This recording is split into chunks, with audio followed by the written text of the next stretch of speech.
আয়ুষের মনের কথা জেনে চমকে যাবে ইন্দ্রাণী গাঙ্গুলি। সম্পূর্ণ জানতে হলে দেখতে থাকো।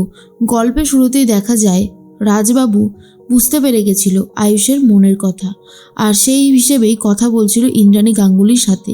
ইন্দ্রাণী গাঙ্গুলি রাজবাবুকে বলছিল কুসুমের বিয়েটা ভেঙে যাওয়ার ব্যাপারে, যে কুসুমের বিয়েটা ভেঙে গেছে সেটা একদমই ঠিক কাজ হয়নি, খুবই ভুল কাজ হয়েছে। জানি না কুসুমের ভাগ্য কোন বাড়িতে লেখা আছে। এরপর রাজবাবু কথায় কথায় বলেছিল যদি কুসুমের ভাগ্যটা এই বাড়িতে লেখা থাকে তো। আর এটা শোনার পর ইন্দ্রাণী বলে সেটা কখনোই হবে না। কুসুম অন্য বাড়ির বউ হবে, সেই বাড়ির সবার সেবা যত্ন করবে, ভালো রাখবে, ভালো রান্না করবে, সেটাই তো স্বাভাবিক। ও এই বাড়িতে থাকলে কি করে হবে? ওরও তো উচিত ওর একটা নিজের সংসার বানানো। আমার তো সেটাই মনে হয়। কিন্তু রাজবাবু তখন বলে তুমি আয়ুষের বিয়ে নিয়ে কি ভাবলে ইন্দ্রাণী? ইন্দ্রাণী তখন বলে আমি একটা ভালো মেয়ের সন্ধান পেয়েছি, উচ্চ বংশ, আমাদের মতোই ক্ষমতাশালী। আমার মনে হয় আয়ুষের তাকে পছন্দ হবে। সবটা শোনার পরেই রাজবাবু বলে কিন্তু আমার তো মনে হয় না আয়ুষের খুব একটা পছন্দ হতে পারে। ইন্দ্রাণী বলে কি যে বলো না তুমি রাজ, আরে বাবা পছন্দ হবে। আমি আমার ছেলেকে খুব ভালোভাবে চিনি, ওর কি পছন্দ হয় আর কি না হয় সেটা আমার থেকে ভালো আর কেউ জানবে না। তাই তুমি আর এসব নিয়ে ভেবো না।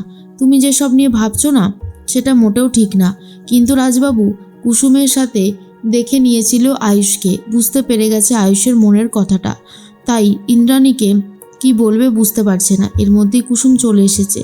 কুসুম এসে সবটা শুনতে পেয়েছে যে আয়ুষের জন্য একটা ক্ষমতাবান পরিবারের মেয়েকেই পছন্দ করেছে ইন্দ্রাণী গাঙ্গুলি। আর তখনই কুসুম ভাবে এটাই তো হওয়া উচিত।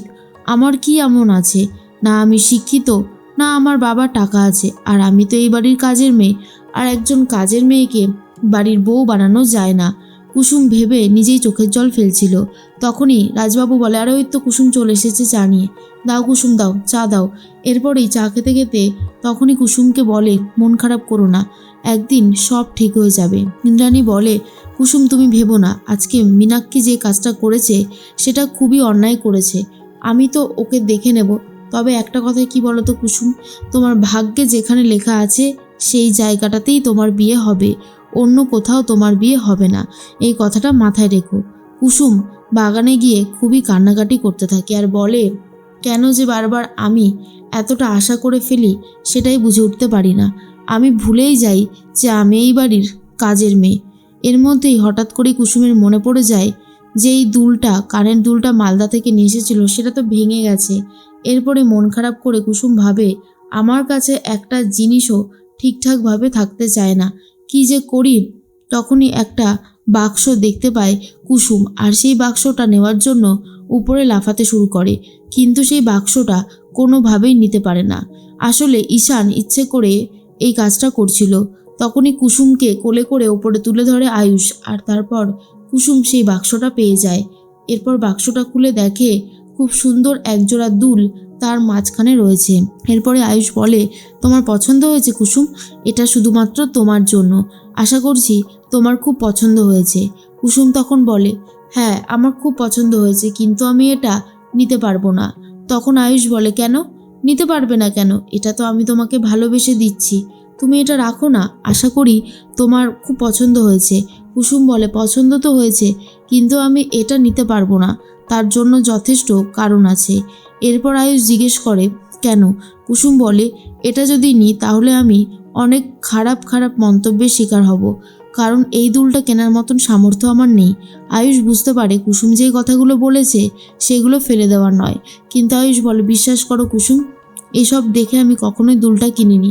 আমার মনে হয়েছে এটা পরলে তোমাকে অনেক ভালো লাগবে, তাই আমি কিনেছি।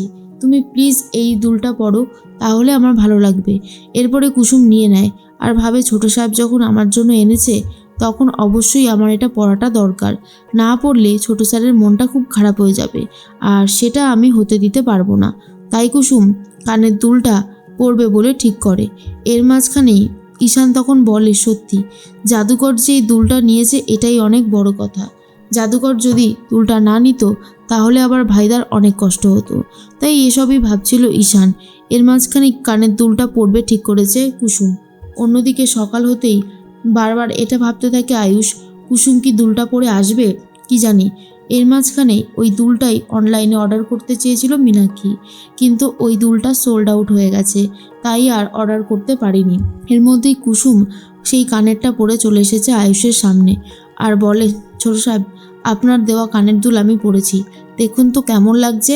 আয়ুষ তখন বলে, বিশ্বাস করো কুসুম, তোমার দিক থেকে চোখ সরানো যাচ্ছে না, এতটাই সুন্দর লাগছে, খুব সুন্দর মানিয়েছে এই কানের দুলটা।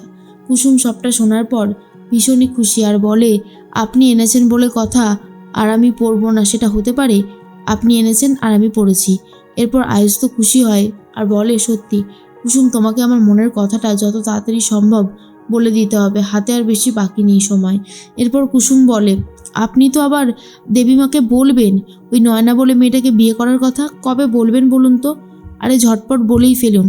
আর এটা যে পুরোটাই একটা মিথ্যে সাজানো গোছানো নাটক ছিল সেটা তো আয়ুষ খুব ভালো মতন জানে, তাই বলে, উফ, আবার শুরু করেছে কুসুম এই নয়নাকে নিয়ে, কি যে করি বুঝতে পারছি না, কি করে ওকে বলি যে পুরোটাই ছিল একটা নাটক, এসব ঈশানের ষড়যন্ত্র, ঈশানটা যে কি সমস্ত প্ল্যান করে বুঝতে পারি না।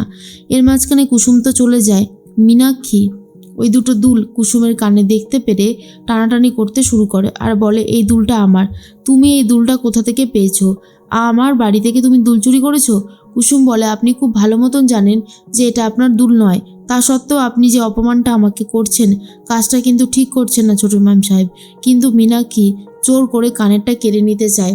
কুসুম বলে, এই দুলটা আমি কিনিনি যেমন ঠিকই, কিন্তু এই দুলটা আমার ছোট সাহেব আমাকে দিয়েছে, তাই এর মর্যাদাই আলাদা, আমি এটাকে কোনোভাবেই হারাতে পারবো না। এরপর মীনাক্ষী জোর করে কানেরগুলো নিয়ে নিলে কুসুম প্রতিবাদ করে আর বলে, দেখুন ছোট ম্যাম সাহেব, কানেরগুলো দিয়ে দিন, নাহলে কিন্তু খুব একটা ভালো হবে না। আর মীনাক্ষীর এই ব্যবহার দেখে পুরোই তখন কুসুম মনে মনে একটা কথাই ভাবে, এই দুলটা সে নিয়েই ছাড়বে।